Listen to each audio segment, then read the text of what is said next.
Hi, this is Debbie and welcome to Book and Bujo, where I talk about all things books, bullet journals, and stationery. Today I have the pleasure to go over my review of Blood Over Bright Haven by M.L. Wang.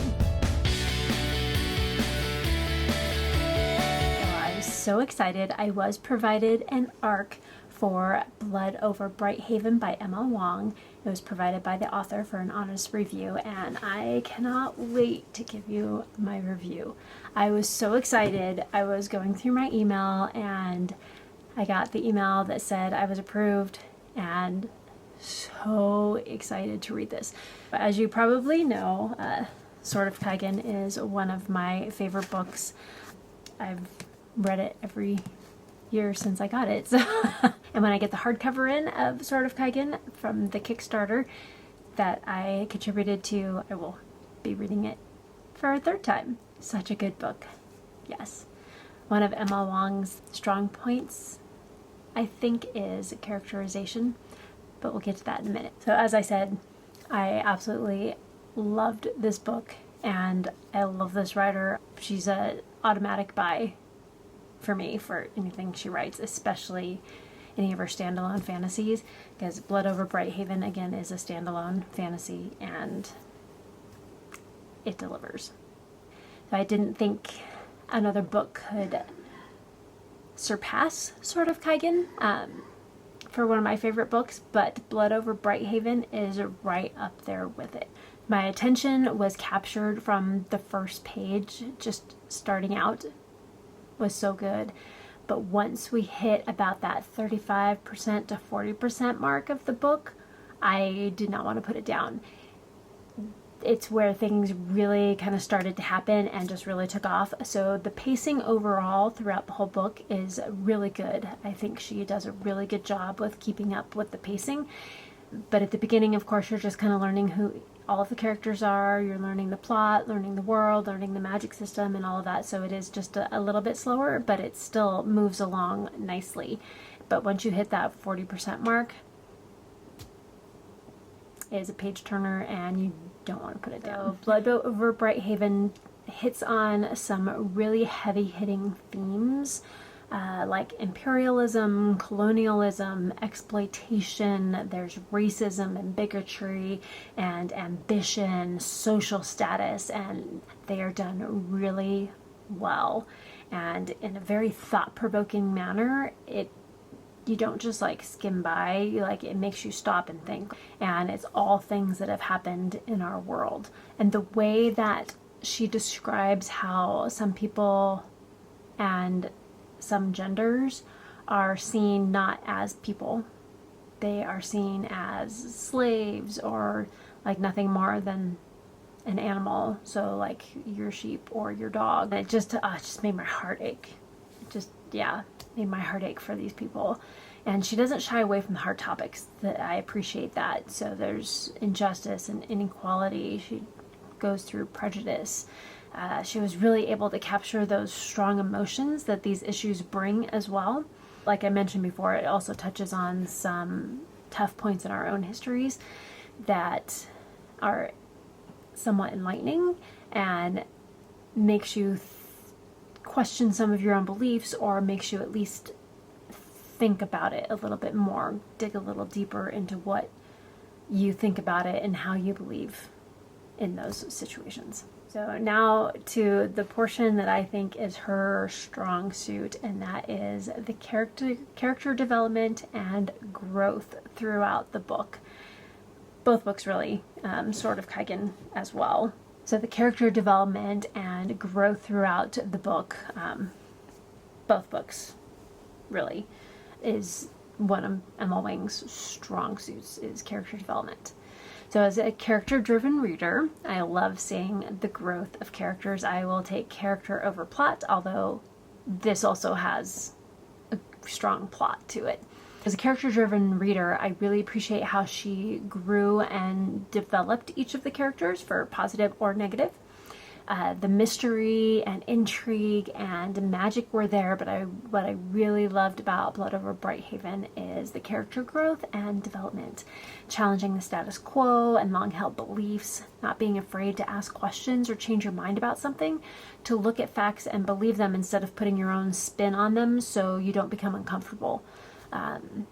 So if you take colonialism, you'd be like, oh, well, we brought fresh water, and we brought this, and we brought education, and we brought culture, and we brought social status, and some of those kind of things. But were all of those things necessary? Were they needed? Was it just because, well, we brought indoor plumbing to someone where they were fine with their outhouse? Bad example, but you understand. You could put your own spin on things because you want what happened to be pretty and wrapped up in a nice little bow and not messy, which is what life is. And I think almost everyone can relate to at least one of the characters in the book and sympathize with what is happening to them and the world around them. How can you not come out of this book unchanged? The main characters, Siona and Tamil, were so real, and I felt like I really knew them. That felt like they were real people, not just words on a page. I feel like you could relate to each of them in some way. They also made me wonder what I would do in their situations. Now, every character in the book draws about some kind of feeling, most likely strong feelings. The love you feel from Siona's cousin and her aunt, the raw pain from the Quen people, the disgust for some of those in power, and just so much more. There's just some people you just want to smack them upside the head. What are you thinking? And others you just want to give them a big hug and just be like, hey, I'm here for you, whatever you need. I felt like I was immersed in the atmosphere and the world the characters were living in. I felt like I was there in Tiran with Siona and Tamil. The magic system is so clearly described without making you feel like you're reading a textbook, which was nice. The descriptions are clear and you easily understand how the magic is used. You can't create something from nothing. You have to get the energy from somewhere. And yes, you can spell a wand or other object to use for casting, but the main source of magic is used by mapping and siphoning through a spell graph. So overall it's a very complex magic system, but the concept of it is fairly easy to understand, and as you read throughout the book it unfolds more and more, and so it gets easier and easier to understand as you go. The magic system was just interesting and intriguing. It's complex but yet somewhat easy to understand the concept of it. But basically spells have two main components. There is the action and the source. Basically what you want it to do and where the energy will come from. So this is where the mapping and siphoning come in, is where you want it to come from. Mathematics and intuition are also a huge part of the sourcing aspects of the magic system. So who are the main characters? So we have Siona, which I mentioned, and Tamil, which I also mentioned. So Siona is a Tiran, and she is trying to get, her life's ambition is to get into the high magistry. She wants to be a high mage, but women are not allowed to be high mages. There's been a few that have tested for it, so basically you have to go through this whole testing process, and if you pass, then you are able to become a high mage. Well, Siona has been striving her whole life for this moment when there's two positions open and she can test to become a high mage. And she mentors under High Mage Brigham, and he somehow puts in a good word for her and she is allowed to test. This is where some of that prejudice and other things come in, where women are too emotional to be a high mage. There's no way that could happen, and men are pretty dead set on this fact. Of course not all, because of course High Mage Brigham thinks that she would be amazing.